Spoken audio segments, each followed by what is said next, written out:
Olá, hoje eu quero falar um pouquinho sobre RESP, um pouquinho sobre os agravos, mas de forma bem superficial, porque a minha ideia é chegar a uma conclusão de ordem lógica acerca do que está acontecendo nos nossos tribunais hoje em dia.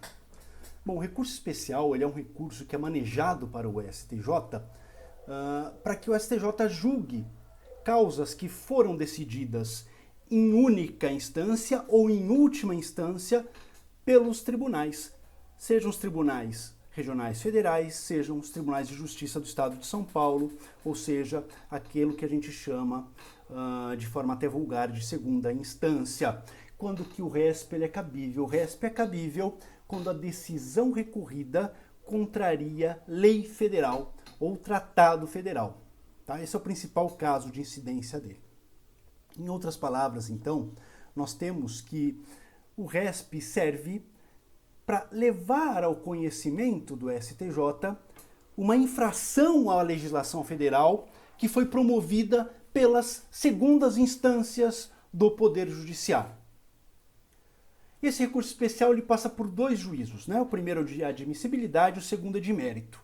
O juízo de mérito vai ser feito lá pelo STJ, mas antes de chegar até o STJ, esse recurso especial ele tem que passar por um primeiro juízo, que é o juízo de admissibilidade, ou seja, um juízo de verificação de se o recurso cumpre ou não cumpre alguns requisitos objetivos que lhe são obrigatórios.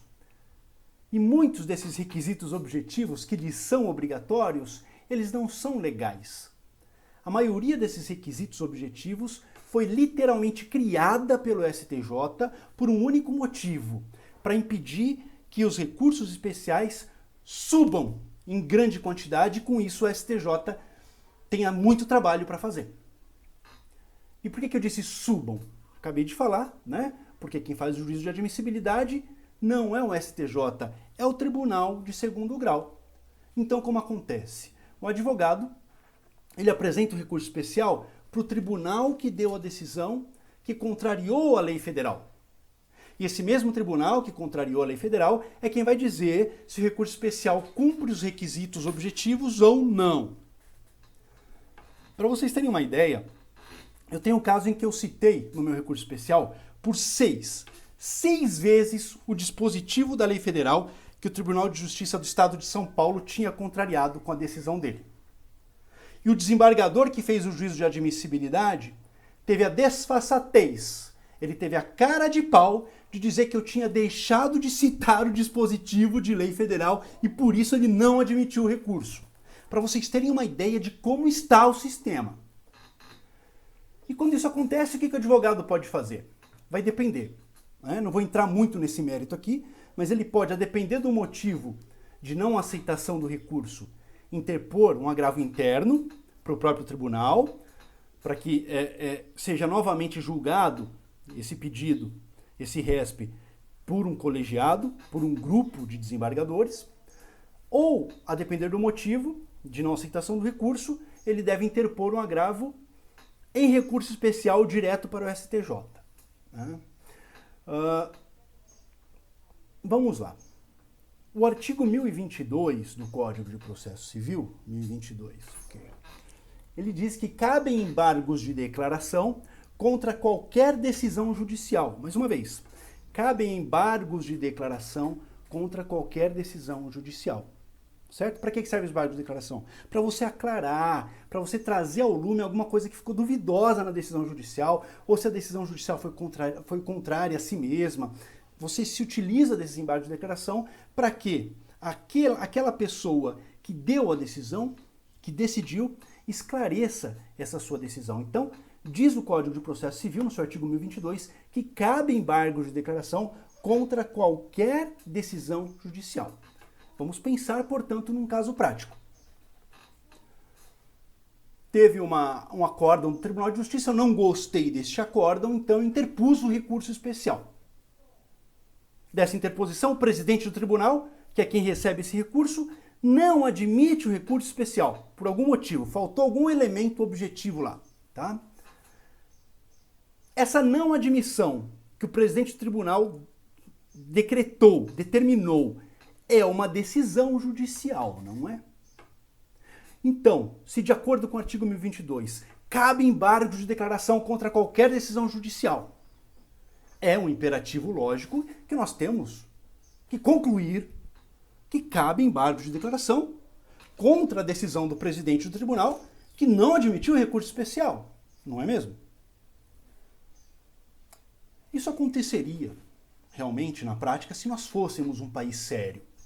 Isso aconteceria se o nosso poder judiciário fosse realmente comprometido com a justiça, se o nosso poder judiciário fosse comprometido com as leis.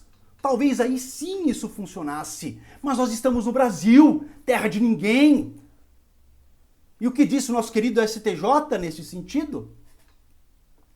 O STJ entende que não são cabíveis embargos de declaração contra a decisão de presidente de tribunal que não admite recurso especial. Vou repetir. Não são cabíveis embargos de declaração contra a decisão do presidente de tribunal que nega, que não admite recurso especial. E o artigo 1022, que fala que cabe embargo de declaração contra qualquer decisão judicial. Mais uma vez, porque é absurdo. STJ, não é cabível embargo de declaração contra a decisão do presidente de tribunal que não admite recurso especial. Artigo 1022, cabe embargo de declaração contra qualquer decisão judicial. Lá no comecinho da minha advocacia, eu descobri, do jeito mais amargo possível, essa regrinha do STJ. Pois bem, pensei eu, há pouco, rememorando isso, por conta de um novo caso, não cometi este, entre aspas, equívoco de novo, mas tangenciou aí, e daí fui pesquisar, né? Fui pesquisar sobre essa decisão do STJ, porque hoje em dia eu estou pensando nos porquês. Então, existe a possibilidade, óbvio, sempre, do tribunal, do juiz, lato sensu, superar a norma escrita, a norma positivada. Né? Então, talvez o STJ tenha uma fundamentação lógica para contrariar essa letra da lei, não é? Para dizer que não cabe embargo de declaração numa situação que a lei fala expressamente que cabe embargo de declaração. E eu pesquisei. E o que eu descobri? Eu descobri que essa decisão ela é antiga, ela foi dada quando ainda vigorava o antigo Código de Processo Civil de 1973. E vocês sabem como foi essa decisão? Eu vou ler essa decisão para vocês. Ela é embargo de declaração em agravo de recurso especial de número 275-615 de São Paulo. A relatoria foi do ministro Ari Pargandler. O que diz o ministro Ari Pargandler? Abre aspas.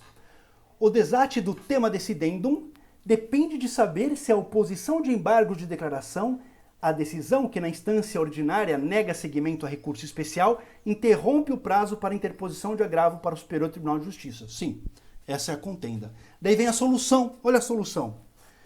Ele mesmo fala, palavras dele.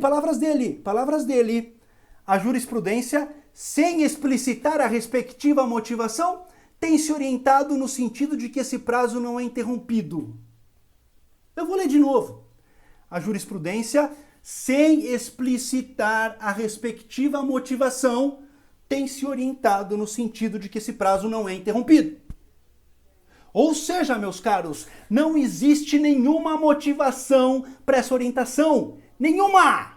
Não tem nenhum silogismo, não tem nenhum silogismo falacioso, não tem nenhuma mentirinha, não tem nada. O negócio é explícito, o negócio é escancarado. O STJ entende que não cabem esses embargos de declaração contra a decisão do presidente que nega continuidade ao recurso especial, simplesmente porque ele entende que não cabe.